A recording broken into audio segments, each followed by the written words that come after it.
Sun news நேயர்களுக்கு வணக்கம். Apollo மருத்துவமனை வழங்கும் நலம் தரும் நல் மருத்துவம் நிகழ்ச்சிக்கு உங்களை அன்போடு வரவேற்கிறோம். இன்றைய நிகழ்ச்சியில் சிறப்பு விருந்தினராக நம்மோடு இணைந்திருக்கிறார் மருத்துவர் சுதர்ஷன் அவர்கள். வணக்கம் டாக்டர். வணக்கம். நீங்கள் ஒரு சிறுநீரகவியல் அறுவை சிகிச்சை நிபுணரும் கூட. அறுவை சிகிச்சை தாண்டி இருக்கக்கூடிய கேள்விகளை பற்றி நம்ம பார்க்கலாம். அதிலும் பெரும்பாலும் இந்த சிறுநீரக கல் அப்படிங்கிற ஒரு விஷயம் நிஜமாக இன்றைக்கி இருக்கக்கூடிய ஒரு சூழலில் இந்த சிறுநீரக கல் அப்படிங்கிற ஒரு விஷயம் அறுவை சிகிச்சை மட்டும்தான் தீர்வா, மருந்து மட்டும்தான் தீர்வா, அல்லது எல்லா எப்பேற்பட்ட கல்லாக இருந்தாலும் அறுவை சிகிச்சை வழியாக மிக சாதாரணமாக பண்ணிடலாமாங்கிற எக்கச்சக்கமான கேள்விகள். முதல்ல நான் அதில் இருக்க உங்கள்கிட்ட பதில் எதிர்பார்க்குறேன். தொடர்ந்து நம்ம உள்ளே போகலாம் டாக்டர். கல்லுன்றது ஒரு ஃபாரின் பாடி அந்த மாதிரிலாம் கிடையாது. நம்ம உடம்புல இருக்கிற உப்பு அளவுக்கு அதிகமாக யூரினில் வந்துச்சு அப்படின்னா அந்த உப்பு ஒன்றோட ஒன்று ஒட்டும்போது அதுதான் சின்னதாக ஃபார்ம் ஆகி அப்படியே வளர்ந்துட்டே வரும். எந்த கல்லாக இருந்தாலும் யூஸ்வலாக ஃபார்ம் ஆகிறது கிட்னியில் தான். இப்போ மொத்த சிறுநீரக துறையில் சார்ந்த எல்லா கற்களையும் நம்ம எடுத்து பார்த்தோம்னா 95% ஆஃப் த ஸ்டோன்ஸ் கிட்னி யூரிட்டரில் தான் வரும். ரொம்ப கம்மி சதவீதம் தான் பிளாடர், நம்ம யூரின் பையில் ஃபார்ம் ஆகிற ஒரு ஸ்டோன். இப்போது கிட்னியில் இருக்கிற கல் என்ன அப்படின்னு பார்த்தோன்னா இந்த உப்பு, அதாவது கால்சியம், யூரிக் ஆசிட், ஆக்சலேட், இது எல்லாமே ஒன்றோட ஒன்று ஒட்டும்போது அது நமக்கு ஒரு கல்லாக ஃபார்ம் ஆகி சில பேருக்கு அது பல ஃபேக்டர்ஸ்னால் அது பெருசாகிக்கிட்டே தொந்தரவு கொடுக்க ஆரம்பிக்குது. இப்போ கல் ஃபார்ம் ஆகிறது அப்படிங்கிறது ரொம்பவே ஒரு இயல்பான விஷயம். ஃபார் எக்ஸாம்பிள், இப்போ யாரோ ஒருத்தர் எப்போதுமே ஒரு வெயிலில் இது பண்ணுறாங்க, விவசாயம் பண்ணுறவங்க இருக்காங்க, நிறைய பேர் வெளியே ட்ராவல் பண்ணுறவங்க நிறைய பேர் இருக்காங்க. இவங்க எல்லாருக்குமே நிறைய ஒரு வாட்டர் இன்டேக் கம்மியாக இருந்துச்சு அப்படின்னா அவங்க வேர்வைக்கு ஏற்ற மாதிரி நம்ம தண்ணி சரியானபடி சப்ளிமெண்ட் பண்ணலை அப்படிங்கிற பட்சத்தில் அப்போ கல் கண்டிப்பாக ஃபார்ம் ஆகும். நான் இந்த கல்லுக்கு சர்ஜரி ஒன்று தான் ஆப்ஷனா அப்படின்னா இல்லை, மருந்துலேயும் டெஃபினெட்லி இப்போ சின்ன சின்ன கல், இப்போ ஃபார் எக்ஸாம்பிள் சில பேருக்கு சின்ன கல் 3 mm இல்லை 4 mm கல், இல்லை ரொம்ப சின்னதாக ஓரத்தில் இருக்க கிட்னியில் அப்படின்னா அதுக்கெலாம் எதுவும் பண்ண வேண்டிய அவசியங்கள் இல்லை. அதுக்கு ஜஸ்ட்டு மருந்து ப்ளஸ் கொஞ்சம் சிரப்பு, நம்ம யூரினோட அமிலத்தன்மை, அதாவது ஆசிட் பேஸ் பேலன்ஸை நம்ம ஆல்டர் பண்ணாலே அந்த கல் தானாக கொஞ்சம் கரையிறதுக்கோ இல்லை இன்னும் வளராமல் இருக்கிறதுக்கு நிறையா ஒரு சௌகரியப்படுத்தி நம்ம கொடுக்க முடியும். பட் இதே பெரிய கல்லாயிடுச்சு அப்படின்னா கண்டிப்பாக அதுக்கு டெஃபினெட்லி ஒரு பர்டிகுலர் சைஸ் வரைக்கும் தான் தானாக வெளியே வரும். இப்போ most of the times up to ஒரு 6 mm இல்லை 7 mm கல் தானாக நம்ம தண்ணி நிறையா குடிச்சு இல்லை மாத்திரைகளோட ஹெல்ப்னால் தானாக அது வெளியே வர்றதுக்கு நிறையா ஹெல்ப் பண்ணி கொடுக்க முடியும். பட் இதே கல் இந்த சைஸ் தாண்டி பெருசாகும்போது கண்டிப்பாக அதுக்கு சர்ஜரி தேவைப்படும். இன்றைய இருக்கிற காலகட்டத்தில் இப்போ இருக்கிற டெக்னாலஜியை வச்சு எவ்வளோ பெரிய கல்லாக இருந்தாலும் நம்மளால் எண்டோஸ்கோப்பி முறைகளில் நம்மளால் கண்டிப்பாக இதுக்கு சிகிச்சை கொடுக்க முடியும். இப்போ எண்டோஸ்கோப்பி அப்படின்னா நம்ம நார்மலாக நம்ம நினச்சிக்கிறது என்ன அப்படின்னா நம்ம வாய் வழியாக நம்ம டியூப் விட்டு பார்க்குறது தான் எண்டோஸ்கோப்பி அப்படின்னு நம்ம புரிஞ்சுப்போம். பட் ஆக்சுவலி இந்த யூரின் கல்லுக்கு நமக்கு என்ன அப்படின்னு பார்த்தோன்னா நம்ம யூரின் போகிற பேசேஜ் வழியாகவே உள்ளே போய் சின்ன சின்ன எண்டோஸ்கோப்ஸ், ஒரு 3 mm தான் இருக்கிற ஸ்கோப்ஸ்லாம் நிறைய இருக்குது. இப்போது அது மூலமாக உள்ளே போய் அந்த கல்லை விஷுவலைஸ் பண்ணி அந்த கல்லை லேசர் மூலமாக அதை சின்ன பவுடர் ஆக்கி அதை தானாக அப்படியே நம்ம வெளியே எடுத்துட முடியும். ஸோ எனி ஸ்டோன்ஸ் எப்பேற்பட்ட எவ்வளோ பெரிய, இப்போ கிட்னி ஃபுல்லாக நமக்கு கல் இருந்தால் கூட இப்போ அதை எண்டோஸ்கோப்பி முறைகளில் நம்மளால் கண்டிப்பாக இதுக்கு ஒரு சொல்யூஷன் கொடுக்க முடியும். ஓப்பன் சர்ஜரி ஃபார் ஸ்டோன் அப்படிங்கிறது இப்போ இன்றைய காலகட்டத்தில் ரொம்ப ரொம்ப ரேர், இல்லவே இல்லைன்னு என்னால் சொல்லவே முடியாது. But very very rare, requirement ரொம்ப ரொம்ப கம்மி. இந்த உணவு பழக்க வழக்கங்களை தாண்டி நம்ம உடம்புக்குள்ளேயே ஹார்மோனல் சேஞ்சு, ஒரு நல்ல ஹார்மோன், கெட்ட ஹார்மோன் இருக்குது. அதுக்கப்புறம் பார்த்திங்கன்னா ஆட்டோ இம்யூன் இருக்குது, நம்மளுடைய நோய் எதிர்ப்பு சக்தி இருக்குது. இப்படி நம்ம உடம்புக்குள்ளே இருக்கிற பல விஷயங்களில் முன்ன பின்ன ஏற்படக்கூடிய மாற்றங்கள்னாலையும் கல் அப்படிங்கிற ஒரு விஷயம் உருவாகலாமா, அல்லது வெறும் உணவு பழக்கங்களில் மட்டும்தான் வரும்னு எடுத்துக்கலாம்? ஸ்டோன் பொறுத்த வரைக்கும் நம்ம தண்ணி எவ்வளோ எடுத்துக்கிறோம் அப்படின்றது தான் நம்ம முக்கியமான விஷயம். இப்போ யாராவது ஒருத்தர் சரியானபடி சரியான அளவுக்கு நீர் அருந்தலை அப்படின்னா அவங்களுக்கு கிட்னி ஒரு சூப்பர் சேச்சுரேஷன் அப்படின்னு சொல்லுவோம். அப்படின்னா என்ன அப்படின்னா கான்சன்ட்ரேட்டட், நம்மளே தண்ணி சரியாக குடிக்கலை அப்படின்னா யூரின் லைட் கலராகவும் டார்க் கலராக போகும். அப்படி இருக்கிற பட்சத்தில் கண்டிப்பாக நமக்கு உள்ளே யூரின் டார்க்காக இருக்குது, யூரின் கான்சன்ட்ரேட்டடாக இருக்குது அப்படின்னா எல்லா உப்புத்தன்மை அதோடது அதிகமாகும். ஸோ உப்பு ஒன்றோட ஒன்று ஒட்டி அது கிறிஸ்டல்ஸாக ஃபார்ம் ஆகிறதுக்கான ரிஸ்க்கு அதிகம். ஸோ முக்கியமாக ப்ரிவென்டிவ் ஃபேக்டர் ஆர் காஸ் நம்ம அவாய்ட் பண்ணணும் அப்படின்னு பார்த்தோன்னா எல்லாருக்கும் சொல்லக்கூடிய ஒரு 100% ஃபுல் ப்ரூஃப் மெத்தட் நம்ம நீர் அருந்துதல் தான். ஒரு நாளைக்கு மினிமம் ஒரு 2 லிட்டர் மினிமம் தண்ணியாவது நம்ம குடிக்க வேண்டிய அவசியம் இருக்கும். அது நம்ம மோர் இல்லை வேறு ஏதாவது ஜூஸஸ்ஸு ஃப்ரெஷ் ஜூஸ் எப்படி வேணால் நம்ம எடுத்துக்கலாமே தவிர நீர் கண்டென்ட் வாட்டர் கண்டென்ட் ஒரு நாளைக்கு மினிமம் 2 இது வந்து இருக்கணும், 2 லிட்டர்ஸ் வந்து இருக்கணும். இதை தவிர இன்னொரு ஃபேக்டர் முக்கியமாக என்ன அப்படின்னா, இப்போ இருக்கிற இந்த ஃபாஸ்ட் ஃபுட்ஸ், அதாவது நம்ம நிறையா வந்து ரெடிமேட் ஐட்டம்ஸ் வந்து வாங்கி சாப்பிடும்போது அதில் பார்த்தோன்னா உப்பு கண்டென்ட் வந்து அதிகமாக இருக்குது. ஏன் அப்படின்னா அது கெடாமல் இருக்கணுன்றதுக்காக நம்ம நிறையா சால்ட் ஆட் பண்ணிடுறோம். ஸோ இது வாட்டர் கண்டென்ட் வந்து எப்படி கம்மியானால் நமக்கு ஸ்டோன் வருதோ அதே மாதிரி நம்ம உப்பு சாப்பிட்றது ஜாஸ்தியாச்சுன்னா அதனால் கண்டிப்பாக வந்து ஸ்டோன் ஃபார்மேஷன் ரிஸ்க் வந்து ஆல்மோஸ்ட் 50% அதிகரிக்குது. இது ஏன் அப்படி ஆகுது அப்படின்னா, நம்ம உடம்புக்கு உப்புன்றது பேசிக்லி சோடியம். ஸோ சோடியம் வந்து எப்போதுமே வந்து very toxic to the heart, very toxic to the kidneys. நம்ம உடம்புல நீர் அதிகமாக சேர்கிறதுக்கும் அது ஒரு ப்ராப்ளம். ஸோ கிட்னியோட ரெகுலேஷன்லேயே பார்த்தோன்னா இந்த சோடியம் வந்து, இந்த உப்புன்றது சோடியம் வந்து ஃபஸ்ட்டு கிட்னி வந்து வெளியே தலை தான் ட்ரை பண்ணும். அப்படி வெளியே போகும்போது நமக்கு கால்சியம் உள்ளே ரீட்டைன் ஆகுது. அந்த கால்சியம் கிட்னியில் ரீட்டைன் ஆகும்போது அது ஒன்றோட ஒன்று ஒட்டி அது ஸ்டோன் ஃபார்ம் ஆகிறதுக்கான ரிஸ்க் அதிகமாகுது. அதே மாதிரி இப்போ நான்வெஜ் கன்சம்ஷன் சாப்பிடக்கூடாதுன்னு கிடையாது. முந்தைய காலகட்டத்தில் அவைலபிலிட்டி இருக்கிறது கம்மியாக தான் இருந்துச்சு. இப்போது நமக்கு எவ்ரி பிளேஸ் வந்து வி ஹாவ் மல்டிபிள் அவுட்லெட்ஸ். அதனால் அவைலபிலிட்டி அதிகமாக இருக்கும்போது நம்மளும் அதை அதிகமாக நம்ம எடுத்துக்க ஆரம்பிக்கணும். And outside foods, any foods will have நிறைய சோடியம் கண்டென்ட் அதிகமாக இருக்கும். மீட்னாலே, அதாவது மாமிச வகையிலே நிறையா வந்து கொஞ்சம் ஸ்டோன் ஃபார்மேஷனுக்கான ரிஸ்க்கும் டெஃபினெட்லி உண்டு. ஸோ இதுதான் வந்து முக்கியமான ஒரு டயட்ரி ஃபேக்ட். இதுக்கடுத்து நம்ம உடம்புலேயே இருக்கிற ஏதாவது ஒரு ஃபேக்டர்ஸ்னால நமக்கு வந்து ஸ்டோன் வருமா அப்படின்னா கண்டிப்பாக வரலாம். என்னென்னு பார்த்தா இந்த தைராய்டு ப்ராப்ளம், அதாவது ஹைப்பர் தைராய்டிசம் சொல்லுவோம். அந்த தைராய்டு வந்து ஹார்மோன் வந்து உடம்போட மெட்டபாலிக் ரேட்டை அதிகப்படுத்தும். ஸோ ஹைப்பர் தைராய்டு இருந்ததுன்னா கண்டிப்பாக அவங்களுக்கு ஸ்டோன் வரதுக்கான ரிஸ்க் கொஞ்சம் அதிகம். அதே மாதிரி உடம்புல ஸ்டீராய்டு ஹார்மோன், சில பேருக்கு இந்த குஷிங்ஸு இந்த மாதிரி இருக்கிற சில ப்ராப்ளம்ஸ் எல்லாம் கொஞ்சம் எண்டோக்ரைன் ப்ராப்ளம்லாம் இருக்குது. அந்த மாதிரி இருக்கிறவங்களுக்கு உடம்புலேயே ஸ்டீராய்டு ரொம்ப அதிகமாச்சு அப்படின்னாலும் அவங்களுக்கு வந்து ரிஸ்க் ஆஃப் ஸ்டோன் ஃபார்மேஷன் உண்டு. இப்போ நிறைய ப்ராப்ளம்க்கு வந்து நம்ம ஸ்டீராய்டை வந்து ஒரு மருந்தாக நம்ம வந்து நிறைய அவசியம் ஏற்படுது, அதனால் கொடுக்குறோம். இந்த ஸ்டீராய்டு கொடுத்தாலே அதனால் வந்து ஸ்டோன் ஃபார்மேஷனுக்கான ரிஸ்க் ஒரு 20% வந்து அதிகமாகும். இது ஏன் அப்படின்னா 2 விதம். ஒன்று, இந்த ஹார்மோனோட தன்மையே அப்படி தான். 2வது, இந்த ஸ்டீராய்டு ஹார்மோன் கொடுக்கறதுனால நம்ம உடம்புல போன்லேருந்து கால்சியம் டெபாசிட்ஸ்லாம் வெளியே வர ஆரம்பிக்கும். அதனால தான் நீங்கள் பார்த்தீங்கன்னா ஸ்டீராய்டு நிறைய இடத்த ஃப்ராக்சர் வரதுக்கான ரிஸ்க்கும் இருக்குது அப்படின்னு நம்ம வந்து பார்க்குறோம். அந்த கால்சியம் கண்டென்ட் ஸ்டோனில் குறையிறது ஏன் குறையுது அப்படின்னா அது எல்லாமே நம்மளோட பிளட்டில் வருது. அதனால் அது வந்து கிட்னி வழியாக எக்ஸ்க்ரீட் ஆகும்போது கிட்னிக்கும் கால்சியம் லோடு வந்து அதிகமாகும். ஸோ ஸ்டீராய்டு அருந்துதல் ஏதாவது ப்ராப்ளம்காக ரொம்ப நாள் நம்ம ஸ்டீராய்டு நம்ம எடுத்துக்கிறோம் அப்படின்னாலும் அவங்களுக்கு கிட்னி ஸ்டோனுக்கான ப்ராப்ளம் ரிஸ்க்கு கண்டிப்பாக வந்து இருக்குது. கிட்னி ஸ்டோன் அப்படிங்கிற ஒரு விஷயம் ஒருத்தருக்கு வந்துச்சுன்னா மறுபடியும் அவருக்கு தொடர்ந்து வரும் அப்படிங்கிற ஒரு செய்திகளை நம்ம நிறைய கேள்விப்பட்டோம். ஆனால் பின்னால் அப்படிப்பட்ட செய்திகள் குறைஞ்சிருச்சு. அதுக்கு நம்ம அதை எப்படி எடுத்துக்கிறது? உதாரணமாக நீங்கள் வந்து ஒரு கிட்னி ஸ்டோன் பாதிக்கப்பட்ட ஒருத்தருக்கு குணப்படுத்தும் பொழுது மீண்டும் அவருக்கு இந்த நோய் வராமல் இருக்கிறதுக்கான மருந்து, மாத்திரைகள், ப்ரிகாஷனரி மெஷர்ஸ் அப்படிங்கிற ஒரு விஷயத்தினால இது குறைஞ்சிருக்கு அப்படின்னு எடுத்துக்கலாமா? இல்லை அப்படிலாம் இல்லை, அந்த மாதிரி வர்றது அப்படிங்கிற அந்த சதவீதம் இன்னும் இப்படியே தான் இருக்குன்னு எடுத்துக்கலாமா? ஸோ இப்போ கிட்னி ஸ்டோன் ஒருத்தருக்கு வருது அப்படின்னா திருப்பி வந்து வரவே வராதுன்னு அப்படின்னு நம்ம சொல்லவே முடியாது. கண்டிப்பாக அது ஒரு ரெக்கரன்ஸ் வர்றதுக்கான இயல்பு தானாக கண்டிப்பாக வந்து உண்டு. இது ஏன் வருது அப்படின்னா 2 விதம். ஒன்று, நம்ம ஸ்டோன் சப்போஸ் நம்ம எடுத்து பாதி ஸ்டோன் நம்ம உள்ளே விட்டுட்டு வரோம், கொஞ்சம் அமௌண்ட் ஆஃப் ஸ்டோன் நம்ம உள்ளே ரீட்டைன் ஆகுது. முன்னாடி அவ்வளோ டெக்னாலஜி வந்து அவ்வளோ அட்வான்ஸ்டாக இல்லை. ஸோ அப்போ நம்ம கொஞ்சம் ஸ்டோன்ஸ் நம்ம எடுப்போம், இன்னும் கொஞ்சம் ஸ்டோன்ஸ் கொஞ்சம் உள்ளே தான் வந்து விட்டுட்டு வரோம் அப்படின்னா திருப்பி அது வர்றதுக்கான ரிஸ்க் அதிகமாகும். இப்போது உள்ளே விட்டுட்டு வந்த ஸ்டோன் அப்படிங்கிறது இன்னும் பெருசாகும், இன்னும் பெருசாகும். கரெக்ட். ஸோ நம்ம டெக்னாலஜி அட்வான்ஸ்மெண்ட்ஸ் வந்து பெட்டராக நம்மளால் ஸ்டோனை முழுமையாக நம்மளால் வந்து எடுக்க முடியுது. 2வது, இப்போ இது சர்ஜன் சைடு, அதாவது டாக்டர் வந்து உள்ளே வந்து எவ்வளோ நம்மளால் கம்ப்ளீட் ஜாப் நம்ம பண்ண முடியுது அப்படிங்கிறத பொறுத்து இருக்கிற ஃபேக்டர். பேஷண்ட் ஃபேக்டர் என்னன்னு பார்த்தா, இப்போ ஃபார் எக்ஸாம்பிள் நம்ம வந்து இப்போ எல்லாருக்குமே இப்போ தெரியும் தண்ணி நிறையா குடிச்சா ஸ்டோன் திருப்பி வராது அப்படின்ட்டு.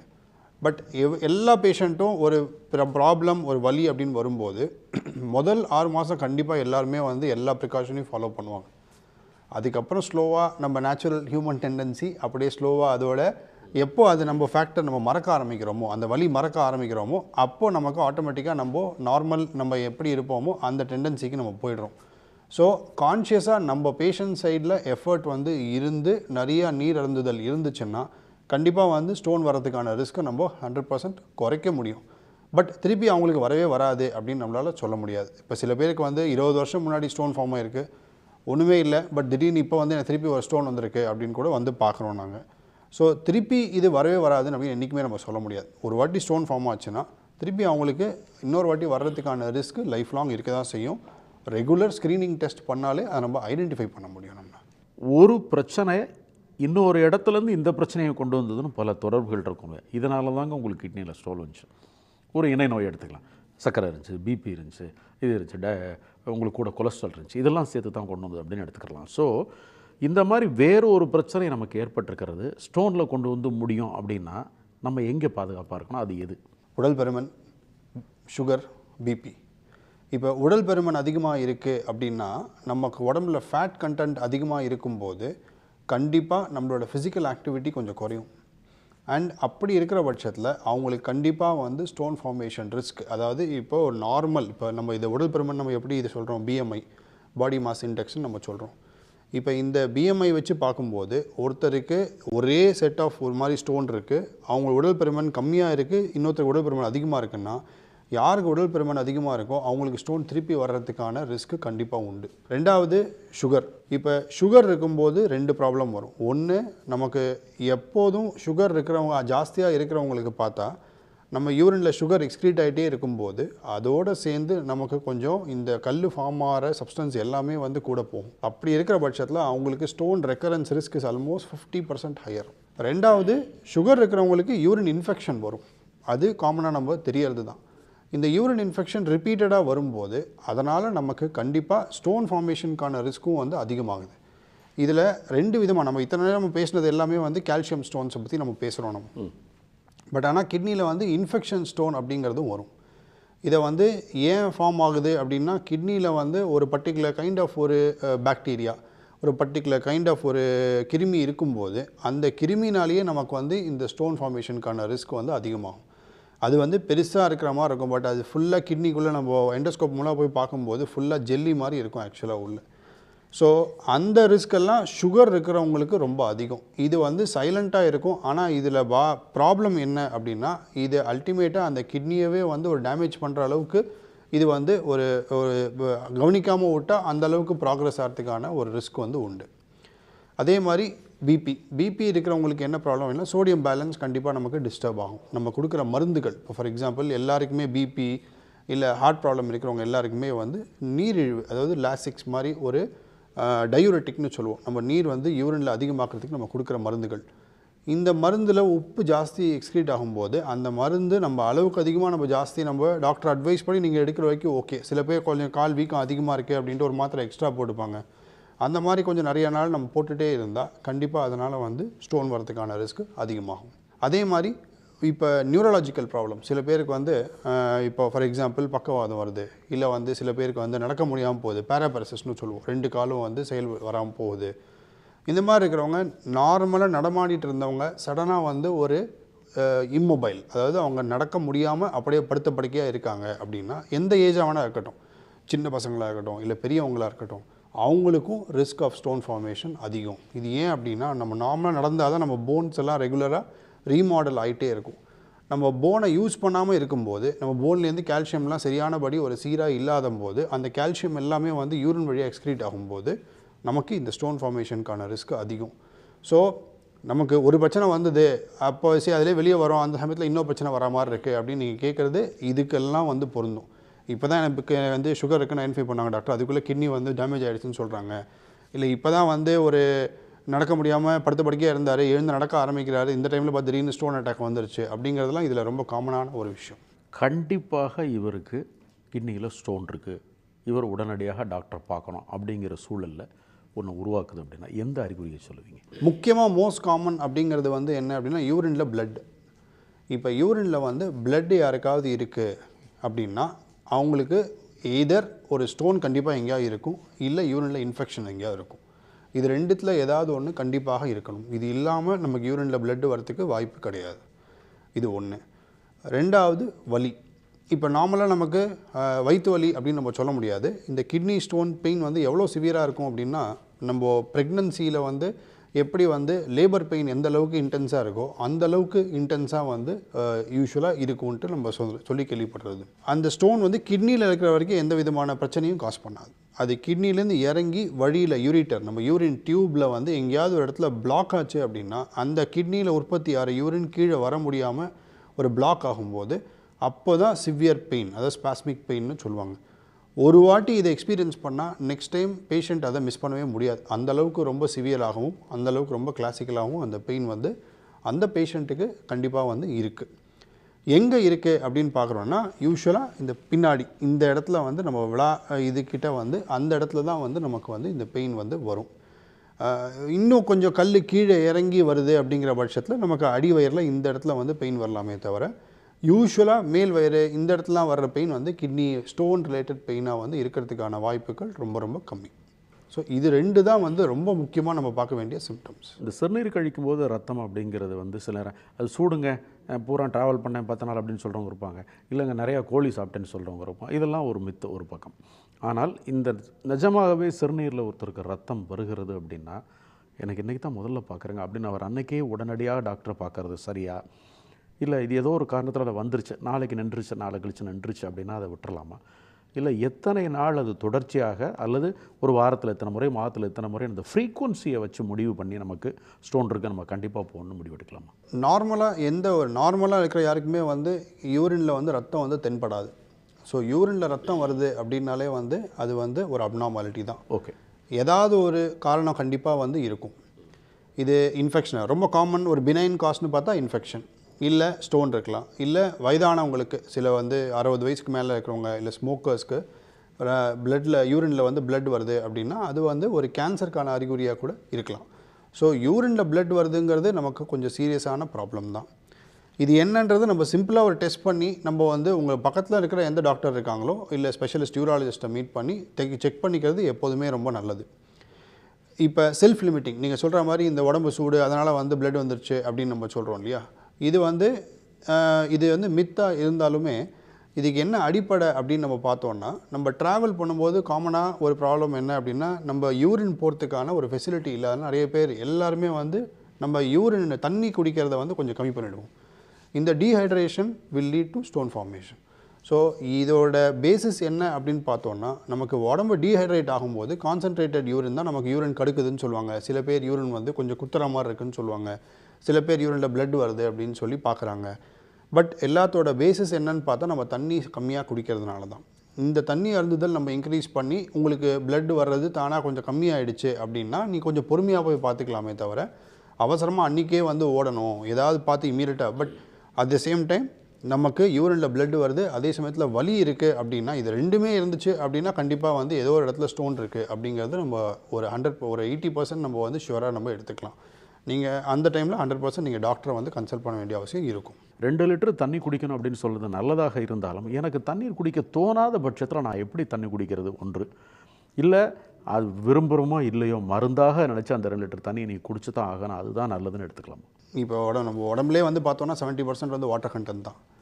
இப்போ இதை ஏன் வந்து நம்ம வந்து எடுத்துக்க ஸ்ட்ரெஸ் பண்ணுறோம் அப்படின்னா, நம்ம தண்ணி எடுக்கிறதுனால ஏகப்பட்ட all organs are benefited, right from ஸ்கின்லேருந்து நம்ம கிட்னி வரைக்கும் எல்லா ஆர்கனும் வந்து பெனிஃபிட்டட். இப்போது இதை நம்ம யூஸ்வலாக இந்த 6 மாதம் கழித்து நம்ம வந்து இந்த பேஷண்ட்ஸ் வந்து தண்ணி ஃபாலோ பண்ணுறதை விட்டுறாங்கன்னு சொல்கிறோம் இல்லையா, அது ஏன் அப்படின்னா டேஸ்ட்லெஸ், நமக்கு அதில் டேஸ்ட் இல்லை. நம்ம எதுவாக இருந்தாலும் நமக்கு தேவையானது இந்த இடத்துக்கு மட்டும்தான். ஸோ அந்த டேஸ்ட் நமக்கு இல்லாததுனால தான் நம்மளால் வந்து தண்ணி அருந்துதலை ஒரு பேர்டன், ஒரு வந்து சிரமமாக நம்ம பார்க்குறோம். இப்போ இதை எப்படி நம்ம ஓவர் கம் பண்ண முடியும் கிட்னி பேஷண்ட்ஸ்க்கு நம்ம எப்படி சொல்லுவோம் அப்படின்னா, நீங்கள் வெறும் தண்ணியாக எடுத்துக்க வேணாம். You can take it as fresh juice. ஒரு நாளைக்கு ஒரு வாட்டர்மெலன் ஜூஸ், இல்லை ஒரு நாளைக்கு வந்து papaya juice, orange juice, lemon, ஏதாவது ஒரு வடிவத்தில் அதை நம்ம சாப்பிட்டா ஒரு டேஸ்ட் பெட்டராக இருந்தால் நம்மளோட கன்சம்ஷன் வந்து பெட்டராக இருக்குது. பட் இதில் ப்ராப்ளம் என்ன அப்படின்னா, காஃபி டீ நிறையா குடிக்கலாமா அப்படிங்கிற ஏன்னா அதுவும் வாட்டர் அப்படின்றதுனால அதோட இது வந்து வரும். பட் காஃபி அண்ட் டீ வந்து அப்போதைக்கு நமக்கு வந்து நம்ம வாட்டர் கண்டென்ட் வந்து பெட்டராக இருந்தால் கூட கெஃபீன், அதில் இருக்கிற கெஃபீன் வந்து நம்ம உடம்பை திருப்பி வந்து டீஹைட்ரேட் ஆகிறதுக்கான ஒரு டெண்டன்சி இருக்கக்கூடிய ஒரு சப்ஸ்டன்ஸ். இன்னொரு விஷயமாக அது மாறும். ஆமாம். ஸோ இந்த கெஃபீனால் நமக்கு பாடி வந்து டீஹைட்ரேட் ஆகிறதுக்கான ரிஸ்க் வந்து கண்டிப்பாக உண்டு.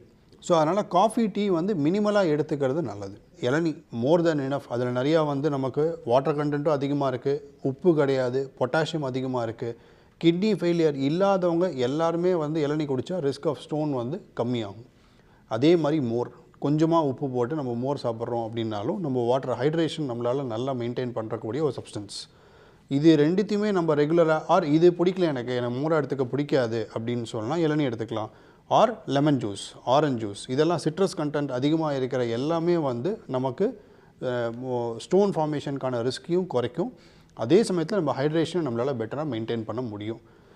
இது எதுவுமே எடுத்துக்க முடியலை அப்படிங்கிற பட்சத்தில் வந்து நம்ம வந்து ஏதாவது ஒரு விதத்தில் நம்ம வாட்டர் கண்டென்ட்டை இன்க்ரீஸ் பண்ணி தான் ஆகணும். ஸோ ஃப்ரெஷ் ஃப்ரூட்ஸாகவே பிடிக்குதோ இல்லையோ சாப்பிட்டு தான் எடுக்கணும். தண்ணி கண்டென்ட்டை கண்டிப்பாக வந்து ஒரு 2 லிட்டர் பாட்டிலில் நம்ம வந்து பிடிச்சி வச்சுட்டு நம்ம இந்த ரெண்டுத்தையும் நம்ம வந்து over a period of entire day. சில பேர் சொல்லுவாங்க நான் 2 லிட்டர் குடிக்கிறேன் சார், பட் ஸ்டில் எனக்கு ஸ்டோன் வந்துகிட்டே இருக்குது அப்படின்ட்டு நிறைய பேஷண்ட்ஸ் வந்து வராங்க. பட் இதில் நாங்கள் அப்சர்வ் பண்ணக்கூடிய விஷயம் என்ன அப்படின்னா, காலையில் வந்து 1 லிட்டர் ஃபுல்லாக வந்து தண்ணி ஃபுல்லாக குடிச்சிடுறாங்க, அதோட டே ஃபுல்லாக எதுவும் எடுத்துக்கிறது இல்லை. அப்புறம் திருப்பி நைட் வந்து தூங்க போகிறதுக்கு முன்னாடி திருப்பி வந்து ஃபுல்லாக 1 லிட்டர் குடிச்சிடுறேன் அப்படின்னா 2 லிட்டர் இடைவெளி இல்லாமல். ஸோ நம்ம ரெகுலராக நம்ம கையில் ஒரு வாட்டர் பாட்டில் வச்சுட்டு அப்பப்போ கொஞ்சம் கொஞ்சம் தண்ணி குடிச்சிட்டே இருக்கிறது தான் நமக்கு ஹெல்ப்ஃபுல்லாக இருக்குமே தவிர, மார்னிங் அண்ட் ஈவினிங் 2 வேளை வந்து நம்ம உணவு அருந்தும்போது நம்ம ஃபுல்லாக வந்து தண்ணி நிறையா குடிக்கிறது வந்து எந்த விதத்துலையும் வந்து ஹெல்ப்ஃபுல்லாக வந்து இருக்காது. இது இன்ஃபேக்ட் ரிஸ்க்கை வந்து இன்க்ரீஸ் தான் பண்ணும். இது ரொம்ப அழகாக ஒரு விஷயம் சொன்னீங்க. அது வருவதற்கான சாத்தியக்கூறு எப்போவுமே உண்டு, ஆனால் அது உங்கள் கையில் தான் இருக்குது. வராதுங்கிற நம்பிக்கையில் நீங்கள் தவறுகளை மறுபடியும் கொண்டு போகும்பொழுது அது வருவதற்கான சாத்தியக்கூறு உண்டுன்னு இந்த நிகழ்ச்சியில் கலந்துக்கிட்டதுக்கு மிக்க நன்றி டாக்டர். தேங்க்யூ. உங்கள் கேள்விகளை அனுப்ப வேண்டிய மின்னஞ்சல் முகவரி mydoctor@apollohospitals.com. தொலைபேசி எண் 0444040166. உடனுக்குடன் செய்திகளை தெரிந்து கொள்ள சன் நியூஸ் பெல் ஐகானை கிளிக் பண்ணுங்க.